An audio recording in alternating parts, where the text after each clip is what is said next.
உலக வரலாற்றோட முதல் மனித வெடிகுண்டு யாருன்னு தெரியுமா?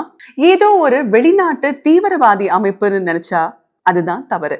250 வருஷத்துக்கு முன்னாடியே தான் உடம்பையே ஆயுதமாக்கி வெள்ளையர்களை அலறவிட்ட ஒரு தமிழ் பெண் தான் அது. சிவகங்கை சீமையோட சிங்கம் ராணி வேலு நாச்சியார். அவங்களோட கண் அசைவுக்கு உயிரையே துறக்க காத்திருந்த தளபதி தான் குயிலி. சாதி குலம்னு எல்லா தடைகளையும் முடிச்சு குயிலிய தான் உடன்பிறவாத சகோதரியா ஏத்துக்கிட்டாங்க மகாராணி.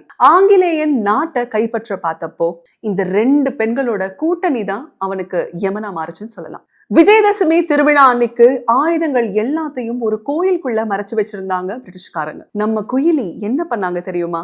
தான் உடம்பு முழுக்க நெய்யையும் எண்ணெயும் ஊத்திக்கிட்டு தனக்கு தானே தீ வச்சுக்கிட்டு எரியும் நெருப்போட வெள்ளையனோட ஆயுத கிடங்குக்குள்ளேயே குதிச்சுட்டாங்க.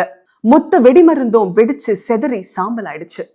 ஆயுதம் அழிஞ்ச வேகத்துல வேலுநாச்சியார் தன்னுடைய படையோட அங்க புகுந்து சிவகங்கைய மீட்டாங்க. குயிலி இது வெறும் பேர் இல்ல, தமிழ் மண்ணோட ஆகச் சிறந்த தியாகத்தின் பேரடையாளம். இந்த வீர வரலாறு உலகறைய இப்போதே ஷேர் செய்யுங்கள். 25+ branches and still growing. Arabian Garden Seafood Restaurant.